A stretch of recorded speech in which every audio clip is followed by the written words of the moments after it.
Olá a todos que me acompanham aqui pelo YouTube, está começando mais um Bom Dia Mercado. Vou fazer junto com vocês, na companhia dos cachorrinhos que estão aqui fora, o meu planejamento de trabalho para essa terça-feira, dia 21 de setembro, uma terça-feira bem especial, porque é dia de semifinal de Libertadores da América. Tá? Então vamos comentar sobre esse jogo de ida entre Palmeiras e Atlético Mineiro e também nos planejarmos aqui juntos para os outros jogos desse dia.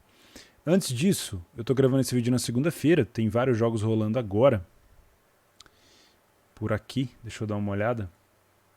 Segunda-feira é um dia que eu tenho tirado para mim como folga depois de uns fins de semana muito corridos. Né? Então sábado eu comentei com vocês que foi um dia terrível para mim, foi um dia muito fraco, foi um dia que testou muito o meu emocional. Inclusive quero agradecer as mensagens de vocês e transmitir de volta esse apoio de vocês, que vocês mandaram para mim. Não é porque eu tô aqui há 10 anos que a gente não sofre emocionalmente, a gente sofre, a gente cria casca, a gente caleja, a gente aprende, né? Então, quero mandar um abraço para todo mundo que mandou mensagem para mim. Domingo foi um dia muito melhor, muito melhor.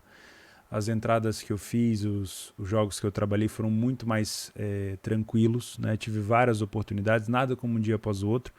E é por isso que a gente fala da importância da tal da gestão de banca, que eu escrevi até no meu Telegram, que é um assunto clichê, é chato falar sobre gestão de banca, quase ninguém aguenta mais ouvir falar sobre isso, mas se não for gestão de banca, você não vai estar vivo aqui para o próximo dia, que é positivo às vezes, né? Então, não tem nada pior do que você quebrar uma banca num sábado e no domingo, cheio de oportunidade, você fica imaginando, pô, se eu tivesse dinheiro, eu estaria aproveitando. Aí você arruma aquela correria para depositar dinheiro, sendo que bastaria você ter um pouco menos de pressa, né, e fazer a sua gestão de banca de forma mais coerente. Né? Não é porque, eu gosto de repetir isso daqui, não é porque eu estou aqui há 10 anos que eu não sofro emocionalmente. Não acho que você vai estar livre disso. A gente está sempre passando por situações novas, criando casca, melhorando e aprendendo. Tá? A gente tem que tomar cuidado com uma coisa que é muito perigosa aqui, que é o ego. O ego de não aceitar a derrota, o ego de não aceitar a porrada do mercado, né? O ego de não aceitar que o seu saldo diminuiu, ou achar que pelo fato do seu saldo ter aumentado você é um super trader, você nunca mais vai ter prejuízo. Cara, isso aí são receitas para você ter um fracasso rápido por aqui. Né? Então, quando alguém te disser sobre gestão de banca, sobre saúde emocional, controle emocional, por mais que você ache que é uma balela, que é uma coisa clichê, um dia provavelmente você vai aprender na marra que não é. Né? Então queria mandar um abraço para todo mundo que mandou mensagem para mim no sábado, dizer que domingo foi um dia muito bom, e segunda-feira é o dia que eu tenho tirado para poder dar uma descansada, porque é importante. Né? Descansar a cabeça também é importante, principalmente depois de fins de semana, onde eu costumo trabalhar 10 horas, 11 horas cada dia, somando aí quase um dia inteiro de trabalho. Beleza? Sem mais delongas, eu vou pular obviamente segunda-feira, temos aqui um Granada vencendo o Barcelona, uma Napoli goleando o Udinese, Benfica venceu e abriu vantagem de 4 pontos para os segundos colocados, lá na Primeira Liga de Portugal. Começou agora Braga e Tondela. Temos hoje à noite Cuiabá e Fluminense. Eu vou estar ao vivo no Betcash. Convido vocês a participar com a gente lá no canal do Betcash. Eu, Netuno, o Vaguinho, o Gabigol e o Felipe Fernandes. E tivemos também um Breccia Frosinone da Série B italiana, que é um campeonato que futuramente eu vou acompanhar com mais afinco. Beleza? Então vamos para esse dia 21. Já marquei aqui o Palmeiras e Atlético Mineiro. Dos jogos espanhóis, eu estou interessado em poder acompanhar esse Atlético de Madrid. Tá? Série A italiana eu marquei os 3. Na FA Cup, se eu não me engano é Copa da Liga Inglesa esse daqui. Eu sempre confundo entre Copa da Liga Inglesa e Copa da Inglaterra, mas eu acho que é Copa da Liga Inglesa, se eu não estou enganado. Deixa eu tirar a dúvida aqui, ó. Rapidinho. FA Cup. É a Copa da Liga Inglesa, exatamente. Então eu marquei aqui o City, mas com essa cotação tão baixa do City, eu acho que talvez não valha nem a pena. E o Liverpool contra o Norwich. Outro jogo que a gente tem aqui é do Everton, que pode ser também explorado. O Watford também é um time da primeira divisão. Deixa eu ver se a gente tem mais alguma. Aqui um Southampton e Sheffield. O Leeds joga com o Fulham que é um bom time. E o Brentford vai jogar contra o Oldham Athletic. que eu não conheço, tá? Na Série B da Itália, como eu não conheço nenhum dos times, talvez eu tente acompanhar algum aqui, em algum horário livre para mim. Na Série B temos Guarani e Remo. Vou marcar todos da Série B, a gente vai passando juntos aqui. O que eu não souber, a gente vai trocando essa ideia. Acho que é isso. Vamos então para os favoritos. Vou deletar os jogos já finalizados e puxar para essa tela aqui, ó, onde eu vou fechar isso daqui. Eu já mandei um áudio no meu Telegram, se você não me acompanha no Telegram, o link vai estar aqui embaixo, falando sobre esses jogos do dia 19, já comentei as expectativas e realidade, então não vou falar de novo sobre eles. Foi um dia muito bom esse domingo, bem melhor do que o dia de sábado, tá? Tá faltando aqui uma coisa importante, deixa eu pegar aqui que eu colo em cima do Notion. Sempre que me pergunta o aplicativo que eu utilizo, isso aqui é o Notion. Basicamente um bloco de notas um pouquinho estilizado, tá? Faltou isso daqui, ó. Possíveis correções de preço que eu gosto de colocar também. Se você quiser saber o que se trata cada coisa disso daqui, abre os comentários, a descrição do vídeo, que vai estar explicado para você o que é um back favorito, o que é um layer per equipe em campo, o que eu costumo buscar na hora de trabalhar essas situações. Vamos começar aqui então com Bolonha e Genoa, tá? Eu cheguei a trabalhar pelo menos um jogo dessas duas equipes nessa temporada, não foram todos, tá? Eu vi um Bolonha e Atalanta, que foi 0-0, foi esse jogo aqui. Não consegui assistir Bolonha e Verona e comecei a assistir Inter e Bolonha, mas aí depois dos gols da Inter eu acabei abandonando o jogo, tá? No time do Genoa, eu acompanhei essa virada para cima do Cagliari, que foi uma virada muito boa. Deixa eu mudar isso aqui de uma vez. Ó. Foi uma virada espetacular do time do Genoa. Ele estava perdendo por 2-0 fora de casa e conseguiu a virada. E eu não acompanhei Genoa e Fiorentina, tá? Que aconteceu no domingo. Esse aqui eu não acompanhei. Então, são dois times que eu acompanhei pouco, que eu não sei muito bem os fundamentos, como é que estão jogando ainda. O que a gente tem aqui, ó, é um pequeno tabu no confronto direto. O Genoa não perde para o Bolonha há 6 jogos, não concede gols há 4 jogos e vence nos últimos 3 confrontos. Olha que interessante, né? A gente sempre brinca que Bolonha, Genoa, Cagliari e Crotone são o mesmo time por conta das cores, né? Mas não são, é brincadeira. O que a gente tem de cotação aqui?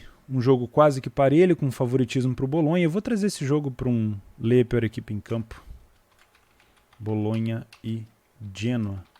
Podendo, obviamente, explorar alguma possível recuperação de resultado, porque o Genoa já me mostrou essa possibilidade no último jogo que eu acompanhei deles. Tá? Fiorentina e Inter. Aqui vai ser um jogo muito difícil para o time da Inter, porque a Fiorentina vem muito bem. Se a gente olhar aqui, ó, a Fiore é a 5ª colocada, só tem uma derrota.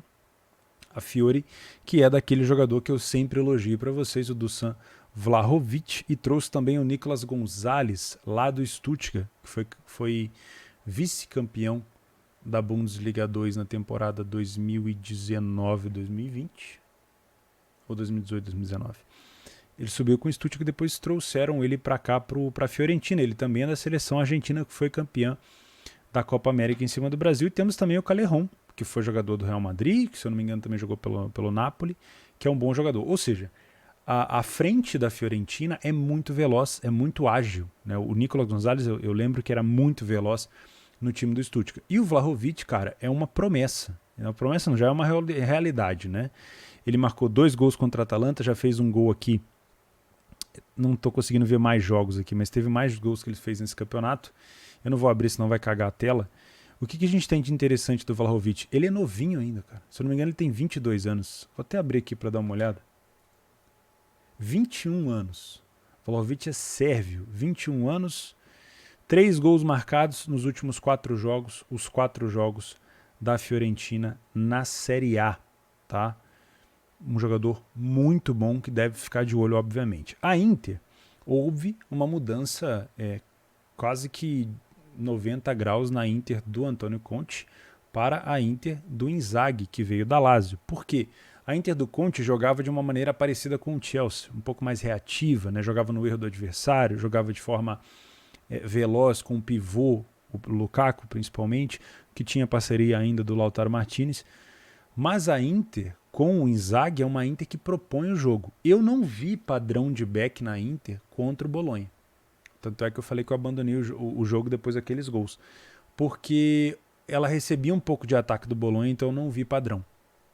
Eu vi padrão de back na Inter contra o time do Verona. Deixa eu puxar os jogos da Inter aqui para ficar mais fácil. Ó. Contra o Genoa, Inter e Genoa, eu trabalhei a goleada da Inter, houve padrão de back no início. Eu peguei um back Inter aqui, tomei o gol, mas houve padrão de back da Inter contra o Verona. E contra a Sampdoria não houve, na minha opinião, um padrão de back tão forte no início. Houve uma trocação, né? Teve, se eu não me engano, foi um gol de falta da Inter. Depois o jogo ficou meio truncado. Mas o que diferencia muito o time do Antônio Conte pro do Inzaghi? O Inzaghi, ele não manda o time descansar de vez em quando, como a Inter fazia, chamando o adversário para cima. Ele quer sempre o time no ataque, marcando pressão, fazendo forte a marcação, recuperando a segunda bola. E isso faz com que o time seja muito mais fácil de encontrar no time esse padrão de superioridade. Tá? Qual que é o problema? Pelo fato da Fiorentina ter esses atacantes rápidos, é bem provável que a Inter, tentando ter a bola com uma linha alta, ceda espaço para os contra-ataques da Fiore. Então, trabalhar a favor da Inter ou contra a Fiore aqui vai ser, no mínimo, arriscado. Não quer dizer que não possa ser feito, só estou dizendo que talvez seja um pouco arriscado. Tá? Então, eu vou trazer esse jogo inicialmente para o mercado de gols.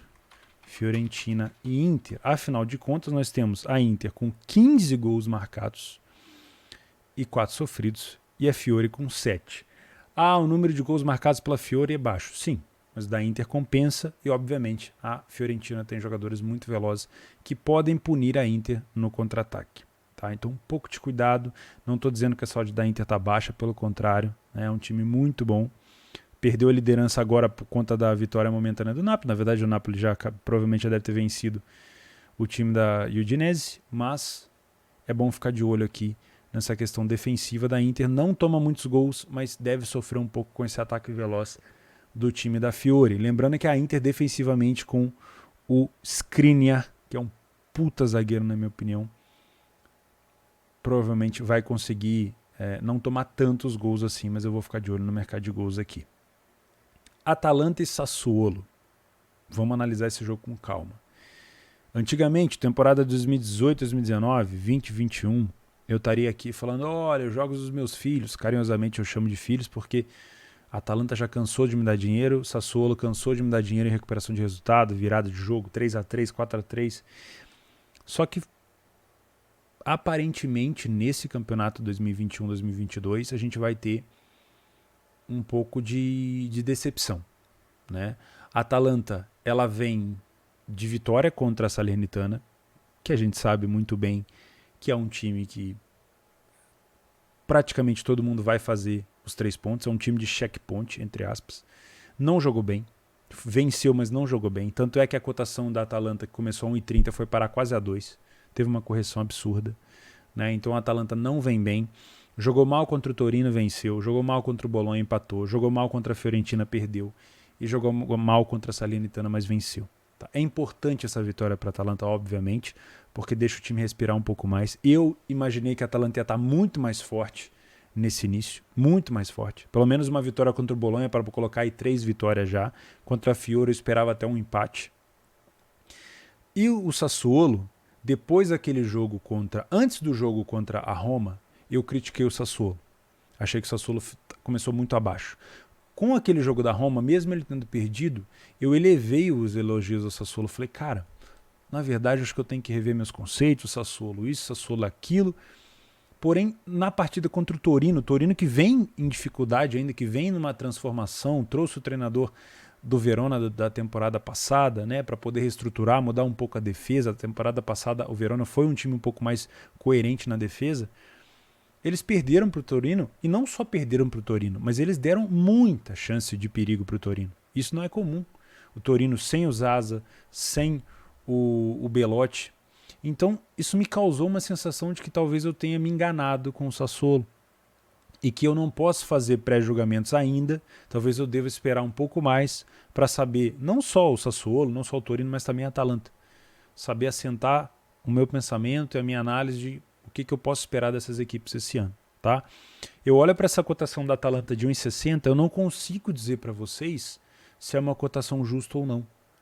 Né? Se fosse no ano passado, eu ia falar que essa cotação é justa, porque a Atalanta tem um histórico muito bom contra o Sassuolo, a Atalanta tem ofensivamente o time melhor, porque o Sassuolo perdeu o Caputo para o time da Sampdoria, perdeu o Locatelli para a Juventus, ou seja, ainda tem peças boas, mas perdeu muita gente, e a Atalanta não perdeu muita gente. A Atalanta perdeu esqueci o nome do Papu Gomes para o Sevilha, mas manteve muitos jogadores, trouxe bastante jogador, assim, complementou bem o elenco, mas não está rendendo ainda. Tá? Então, assim, eu estou em dúvida do que trabalhar esse jogo. Eu vou trabalhar esse jogo inicialmente no Match Odds. E eu estou em dúvida se eu trago esse jogo para gols ou não. Vamos dar uma olhada aqui no desempenho das duas equipes. A Atalanta marcou poucos gols, mas também sofreu pouco. E o Sassuolo sofreu 5 gols e marcou 4. Ou seja, a gente tem aqui um time da Atalanta que foi quase que 2 vezes seguidas na Europa o time que mais marcou gol. Né? Se você pegar o histórico aqui, faço questão de pegar aqui para vocês. Ó. É esse. Aqui está a promoção da Betfair que eu já vou falar com vocês, mas deixa eu buscar aqui o SofaScore. Deixa eu ver se eu consigo. Esse aqui, ó. Vamos dar uma olhada, por critério de curiosidade, como é que foi o desempenho da Atalanta nos últimos anos. Vou pegar a temporada 2018-2019.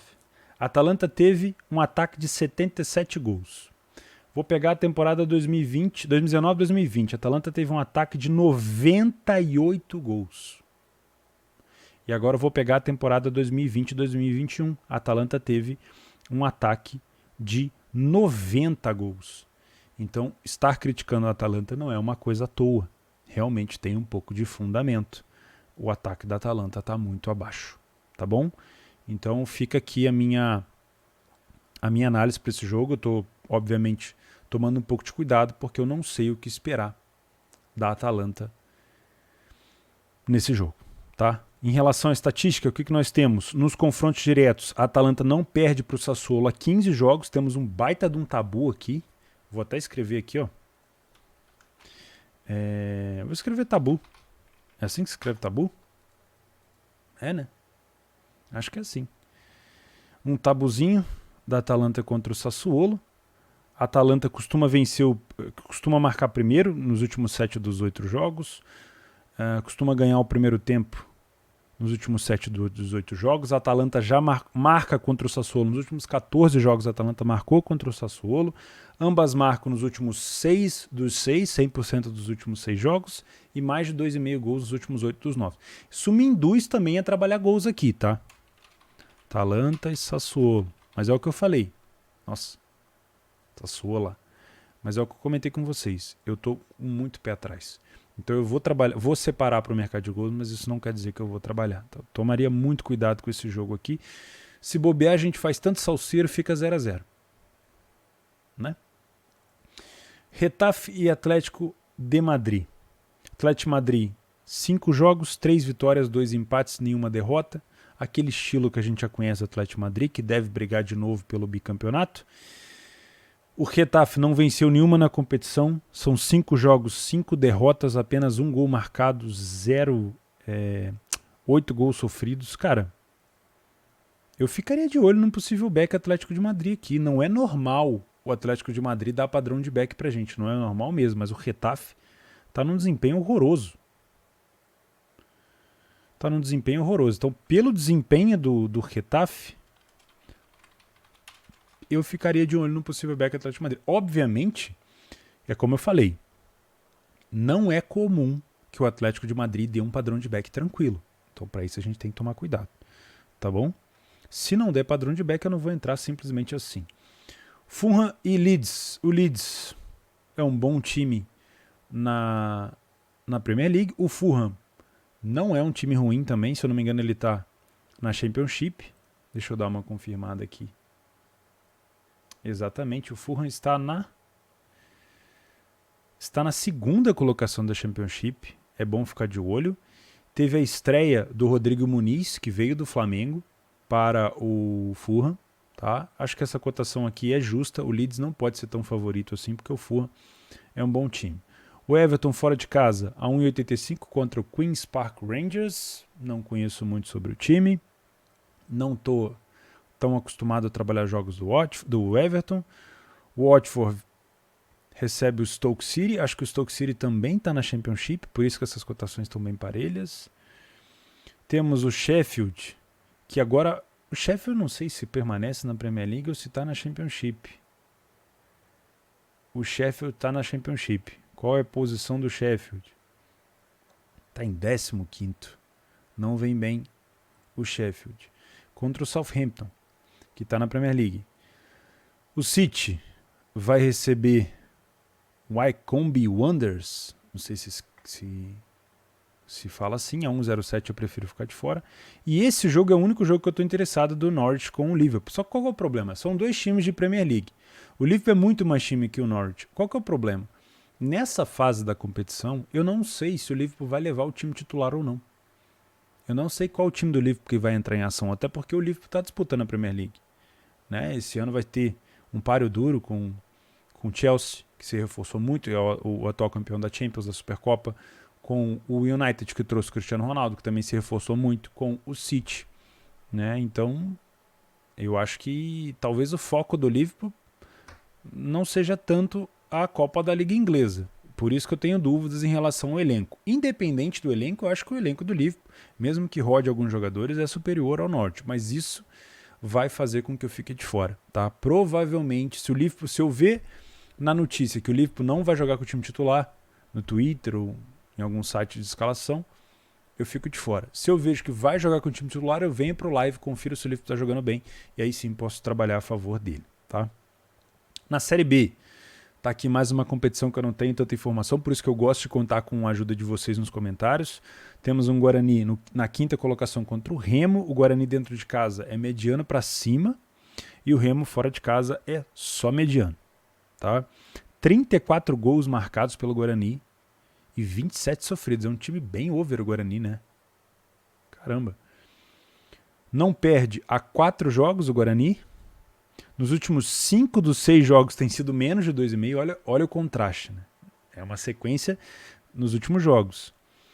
O jogo do Remo, nos últimos 9 jogos tem sofrido gols, mais de 2,5 nos últimos 5 dos 7. Aí já é um paralelo, né? O Guarani é um time que marca muito, sofre muito, mas nos últimos jogos tem sido um time que se envolveu em poucos gols. O Remo já é um time que marca muito menos e sofre muito menos, mas nos últimos jogos se envolveu em mais gols, né? Mas é um time que costuma sair atrás do placar. Ó. Jogo parelho, na minha opinião. Deveria ser um pouco mais parelho do que o mercado indica aqui.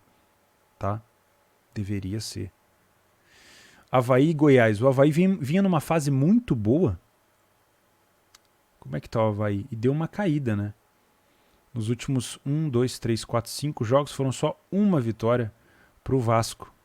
Perdeu o último jogo de virada para o time do Remo, foi isso? Não, o Remo abriu o placar, o Avaí empatou, depois o Remo marcou com um gol contra. Acho que foi isso sim. Esse jogo eu assisti. O Goiás não perde há 10 jogos. Ambas marcam nos jogos do Goiás em 4 de 5. Primeiro a marcar de 6 de 8. O Goiás tem sido uma equipe que toma gol, não perde e sai na frente. Né? Confronto direto entre eles, se é que alguém gosta desse tipo de estatística, o Goiás não perde a 3 jogos, não concede gols a 3 jogos e é o primeiro a marcar nos últimos 5 dos 7 contra o Avaí. Me parece uma tendência de jogo um pouco mais under. Tá? Posso estar enganado. Aqui pode ser um jogo para match odds. Avaí e Goiás. Todo jogo difícil é um jogo que eu gosto de trabalhar match odds. Aqui temos um Brasil de Pelotas chavante contra o CRB. CRB que vem de um empate no final contra o Vasco. Obrigado, CRB. Foi um gol que me pagou muito bem. 2,10. O Brasil de Pelotas ainda tem chance de se livrar do rebaixamento. Não está rebaixado. Mas vem muito mal. Dentro de casa só tem 2 vitórias. Foram as únicas na competição, né? Fora de casa ele não vence. O CRB é um dos melhores visitantes da competição. 6 vitórias, 4 derrotas.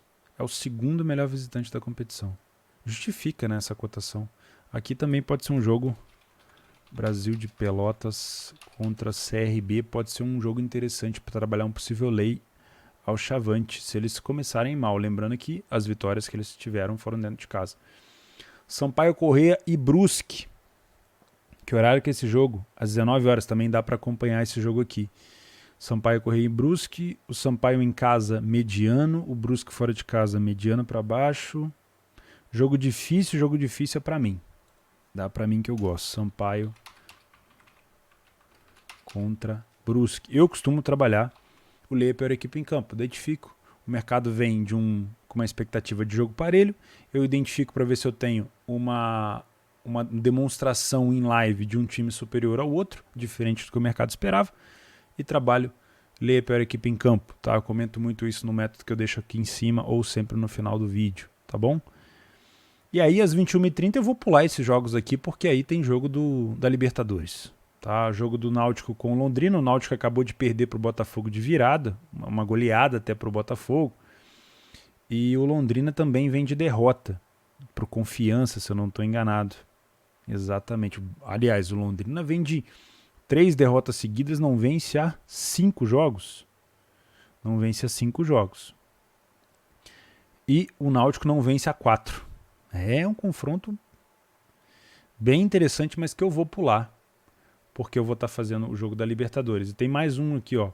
Vila Nova e Confiança. O Confiança que vem de vitória para cima do Londrina. O Vila Nova vem de derrota para o Curitiba, se eu não estou enganado.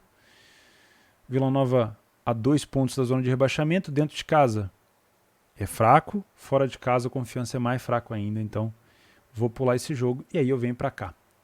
Palmeiras e Atlético Mineiro. Um jogaço.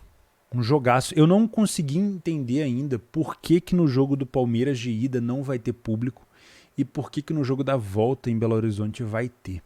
Obviamente que isso envolve Conmebol, envolve Estado, envolve liberação por conta da pandemia, mas acho que o Palmeiras perde muito com isso. Afinal de contas, a torcida do Atlético apoia demais o time.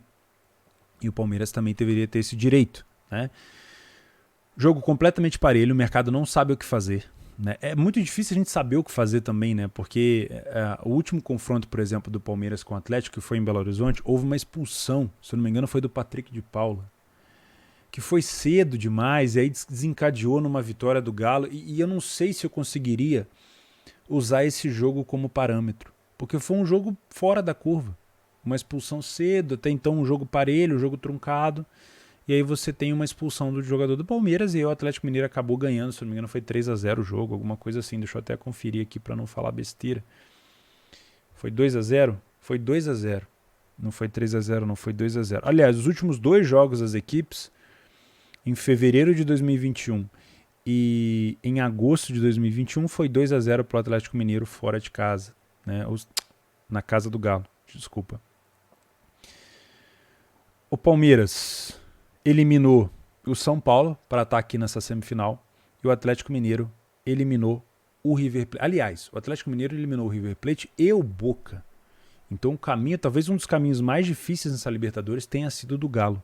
Né? E se o Galo for campeão dessa Libertadores, vai ter um gosto muito especial porque eliminou grandes equipes. O Palmeiras, por exemplo, no ano passado, ele passou uma teta.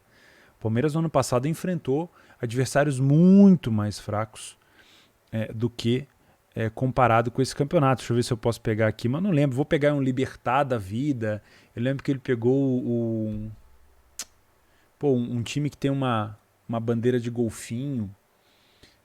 Esqueci, cara, qual era o nome daquele time. Enfim, o Palmeiras pegou muita teta até pegar o Santos na final. Claro, não posso esquecer que o Palmeiras também passou pelo River. Foi aquele primeiro jogo onde o River teve um vermelho. O Palmeiras meteu 3-0 lá no Monumental e na volta ele tomou uma pressão danada, foi 2-0. Né? Mas o Palmeiras pegou o caminho muito mais fácil do que o Galo. O Galo, por exemplo, se vencer o Palmeiras, pega o Flamengo ou o Barcelona. Então você imagina. É um caminho muito difícil do Atlético Mineiro. Falando desse jogo, eu tô com o mercado, eu tô muito assim, com o pé atrás do que esperar. O Atlético Mineiro ele tem se mostrado muito competente nos seus jogos. Né? O Atlético não perde, se eu não me engano, há 10 jogos. São 10 jogos sem derrota, juntando tudo. 3 vitórias seguidas. A gente tem um Atlético que está se adaptando também na questão de propor o jogo. É um time que era muito mais, como é que eu vou dizer, efetivo no contra-ataque. Agora também está conseguindo encontrar os espaços quando tem um adversário fechado. Então é muito difícil traçar algum tipo de cenário, né? Me parece, pelo jogo de decisão, um jogo talvez mais truncado, mais under. Tá? Eu vou me surpreender se esse jogo for com muitos gols. Por isso eu venho para trabalhar um possível layer para a equipe em campo aqui. E eu já vou explicar por quê. Quando a gente tem um jogo que vai captar muita atenção, com muita liquidez e os mercados completamente travados, a gente tem muito isso às vezes na Liga dos Campeões, qualquer sinal de superioridade, mesmo que pequena, o mercado toma uma decisão e vai. Se for uma sequência de ataque, então nem se fala. Então é muito mais fácil encontrar uma... Como é que eu vou dizer? Um movimento, uma mobilidade do mercado, caso a gente tenha essa sequência de ataque. Qual que é o risco? Todo mercado, toda posição que você abre tem um risco.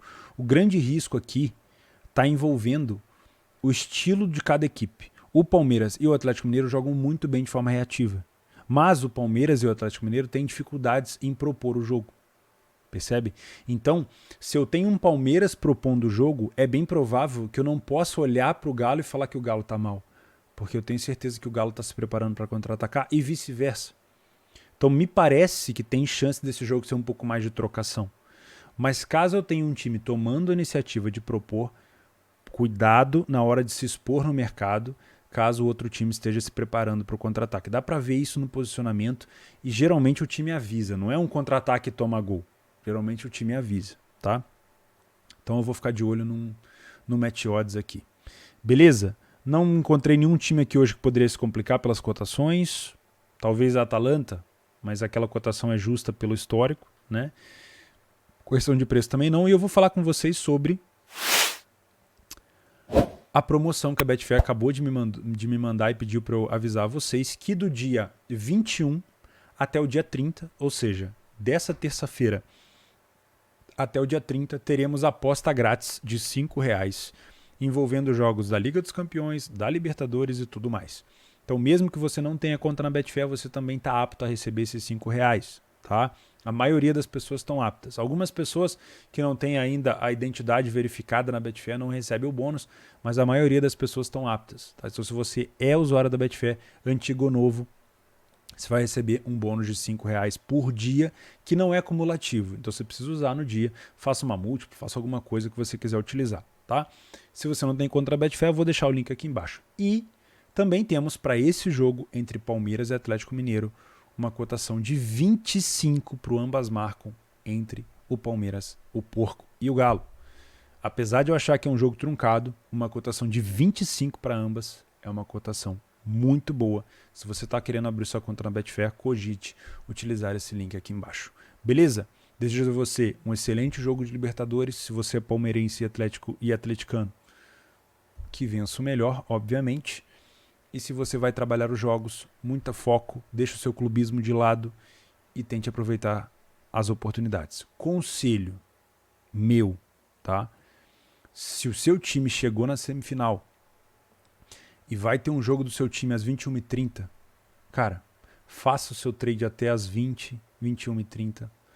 Pegue seu pai, se seu pai ainda é vivo, ou seu irmão, seu amigo, vai tomar uma e assiste o seu time, porque, cara, não deixemos a paixão pelo futebol morrer só por conta dessa gana pela grana que a gente costuma criar aqui. Beleza? Bom jogo a todos.